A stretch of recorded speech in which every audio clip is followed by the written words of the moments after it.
Salut Jay. Salut Jojo. Dis-moi Jay, Oui Jojo, qu'est-ce que je peux faire pour toi? comment c'était venu l'anglais? En fait, au départ, moi je voulais pas du tout faire d'anglais. L'anglais, j'y connaissais rien, je m'en foutais en sixième. Voilà, j'apprenais pas, je me disais j'en aurais jamais besoin.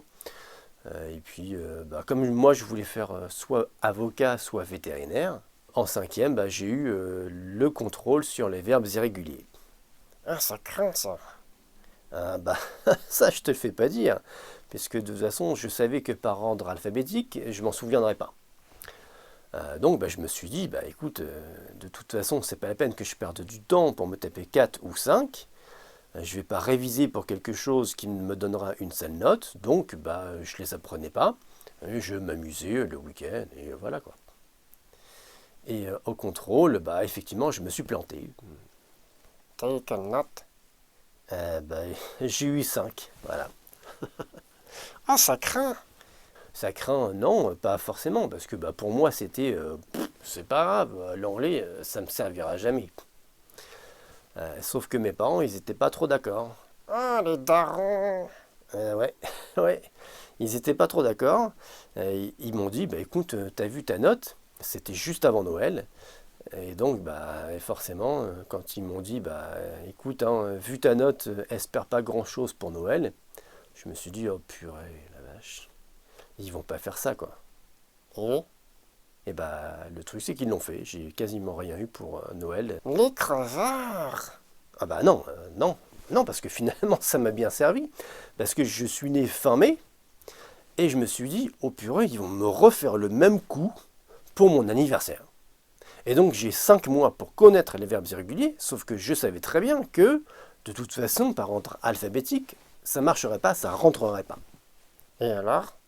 Et alors, c'est comme ça que j'ai commencé à faire ma propre liste. En les observant, j'ai vu comment ça fonctionnait. Enfin voilà, toi qui as vu la vidéo sur les verbes irréguliers, voilà, tu sais comment ça fonctionne, quoi. Oui, c'est clair, c'est une tuerie. Écoute, merci. Et donc c'est à partir de là que l'anglais, ça m'est venu. Et curieusement, je me suis mis à comprendre très différemment des cours traditionnels. Et quelquefois, on n'avait même pas fait le cours que j'avais déjà le truc dans la tête. C'est une sorte d'illumination. Et je pense qu'en fait, c'est le fait d'avoir compris les principes qui régissent plein de choses en anglais. Donc voilà comment ça m'est venu l'anglais. Et après, voilà, j'ai fait les études d'anglais. J'ai vécu à l'étranger. Enfin voilà, il y a eu tout ça, quoi.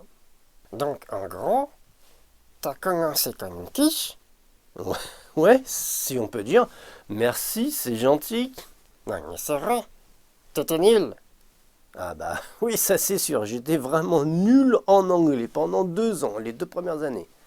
Comme quoi, tout le monde s'améliore. Oui, oui, c'est vrai. Tout le monde peut s'améliorer dans n'importe quel domaine. Il suffit juste de réfléchir et de trouver les petits trucs pour que ça fonctionne. C'est cool. Pendant que mes camarades galéraient à essayer d'apprendre par cœur, juste pour une note éphémère, j'ai pris 1 minute à observer et à trouver l'une des clés pour comprendre et me souvenir de manière permanente. Au lieu de prendre pour argent comptant les clichés traditionnels qu'on cherche à nous imposer et nous faire débiter pour creuser l'écart, j'ai commencé à trouver des raccourcis qui partent de la logique humaine et linguistique. Qu'est-ce qui est plus important? Faire bien sans fonctionner ou fonctionner sans en faire des tonnes? Dans Indiana Jones et les aventuriers de l'Arche perdue, Indiana Jones fait face à un ennemi qui manie le sabre de manière impressionnante. Il pourrait lui-même être très impressionné, mais parce qu'il en a marre de se battre encore et toujours contre les mêmes difficultés, il règle le problème en 1 seconde. Bim! Quand on me dit de ranger ma liste de merde, qu'il faut apprendre par cœur pour en chier, parce que c'est comme ça. Quand on me dit d'arrêter mon cours sur les temps, parce que les apprenants apprennent trop vite et que c'est moins rentable. Quand on me dit que c'est à l'apprenant de s'adapter à la méthode traditionnelle et tant pis pour lui s'il ne comprend pas, je dis gentiment, c'est triste. Triste de ne pas innover, de juste faire son beurre. Quand on a l'occasion d'apprendre comment les gens comprennent et de leur montrer que l'anglais, entre autres, est aussi simple que ce qu'ils savent déjà, là, on a la pêche, le plaisir de faire réussir les autres avec du plaisir.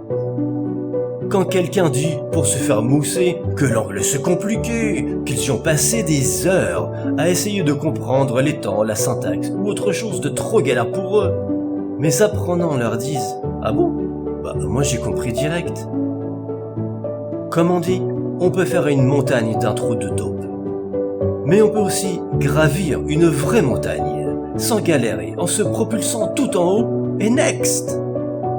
Alors vous, voulez-vous réussir avec le sourire et rapidement ?